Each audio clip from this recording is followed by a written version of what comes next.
Hi Adams, it's Miss Kovarik, and I am here with Unit 2A, Lesson 13. Here is your vocab for this chapter. Succeed is a verb, and that is to follow or replace someone in a position of power. Ancestral is an adjective, related to a person's relatives from long ago. Unsettling is an adjective, making people nervous, worried, or upset. Inevitable, adjective, will happen and can't be stopped. Consult is a verb, to ask someone for advice or information. Humiliation, noun, a feeling of embarrassment and shame. Ballad, noun, a simple song usually telling a story. So we are on chapter 8, and the big question for this chapter is, why is the Magna Carta such an important document? So we've got chapter 8, the Wayward King, King John, and the Magna Carta. King Richard I died in 1199 CE. Although he had spent very little time in England, people there still mourned the death of Richard the Lionhearted. Many people had taken up arms and followed this royal crusader to the hot deserts of the Middle East. Many fought alongside him in battle. Without children to succeed him, Richard's youngest brother John became the next king. This is a picture of Richard I. King John was not as popular as his brother. For one thing, he failed to hold on to some of England's lands in France. Less than 5 years after John became king, the King of France attacked the regions of Normandy and Anjou. These were King John's ancestral lands. John attempted to defend these lands, but without his noble support, he was unsuccessful. And this map is showing us that King John lost the lands in orange.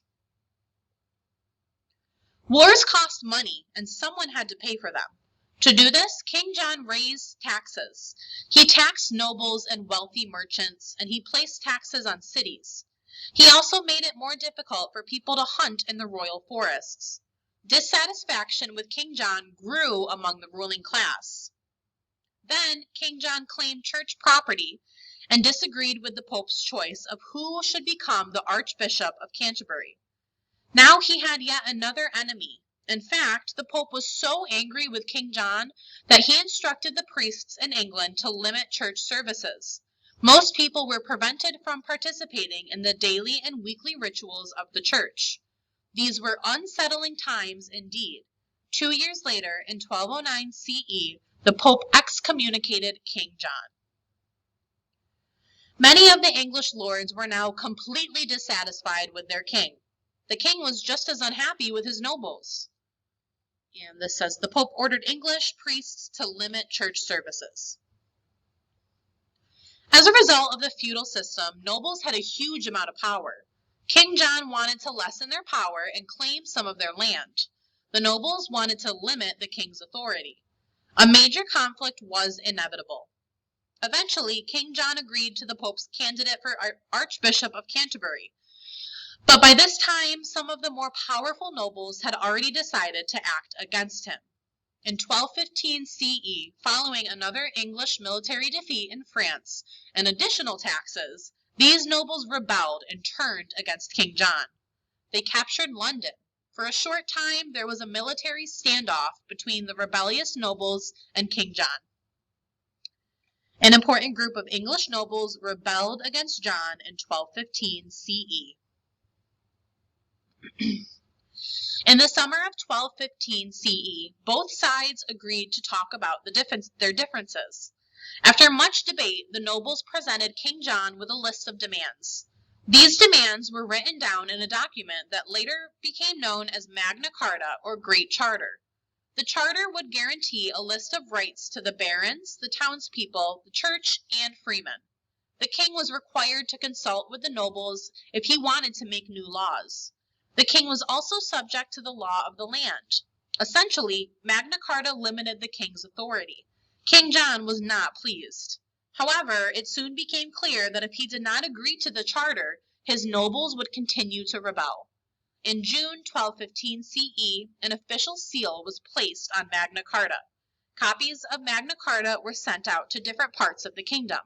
Magna Carta was an important written statement that limited the power of English kings. And this is showing that an official seal was placed on the Magna Carta. Magna Carta really only benefited some members of society: feudal lords, the church, the merchant class, and in a general way, all freemen. Still, the document stated that the king must consult with others if he wanted to make new laws or raise taxes, and that courts must recognize the rule of law. In this respect, it is considered to be one of the most important documents in English history. Many of the ideas in this document have been included in the constitutions or governing documents, constitutions or governing documents of modern democracies. King John did not have to endure this humiliation for too long. 4 months later, he died of a fever as conflict continued to rage throughout England. King John's son, Henry, was crowned king of this troubled land. Henry III was just 9 years old. Within 50 years of King John's death, England would have a new governing body, or parliament. This parliament included the king, the lords, the knights, and the townspeople in England, providing more people a say in the government and laws. This is a marble coffin lid of King John. And this is a copy of the Magna Carta from 1225 CE, long document. Robin Hood. Did the English hero Robin Hood really exist? It's difficult to say. The earliest reference to the legend of Robin Hood appears to date from about 1377 CE, and the oldest manuscript is from the late 1400s. The stories of Robin Hood's adventures first appeared in the form of ballads. As the legend goes, Robin and his band of men lived in the forests of northern England. Robin was thought to be a hero because he challenged the local lords, and even the king. English kings had raised taxes and introduced strict hunting laws, which prevented many people from entering royal forests. It is possible that there was an outlaw like Robin Hood who challenged these laws. However, it is also possible that a fictional character named Robin Hood was created by storytellers to explain how difficult life was for many people during this time in history. If you were a lady in waiting. Queens during the Middle Ages would have had ladies in waiting to attend to them. If you are destined to become a lady in waiting, you too will leave home at an early age to begin your training. Only girls from noble households can wait upon other noble ladies, including members of the royal family. And this is a young girl from a noble family. Therefore, your training takes place in a noble household. You are expected to acquire excellent manners. You learn to dance, sew, and ride a horse. You learn to read and often to speak a foreign language. You might even learn to be a skillful archer. This is a lady in waiting learning to sew. Your many duties include helping to dress your mistress, brushing her hair, and helping her bathe. You also tend to her clothes, repairing them and cleaning them.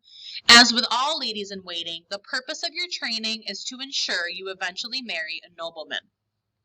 And this is a lady in waiting brushing her mistress's hair. All right, number 1 asks, what does the word succeed mean in the sentence above? Number 2, King John lost control of the land in blank. Number 3, which group of people were especially unhappy with King John? Number 4, what happened when the nobles rebelled against the king? Number 5, what did the nobles want? Number 6, did King John like the consequences of the Magna Carta? Number 7, who did not benefit from the Magna Carta? Number 8 is true or false. Our democratic government is based off the Magna Carta. Number 9, why was Robin Hood thought of as a hero? Number 10, what was not something a lady in waiting needed to learn? And number 11, what did a lady in waiting hope to accomplish? I hope you have a great day. I will see you next time. Bye, Adams.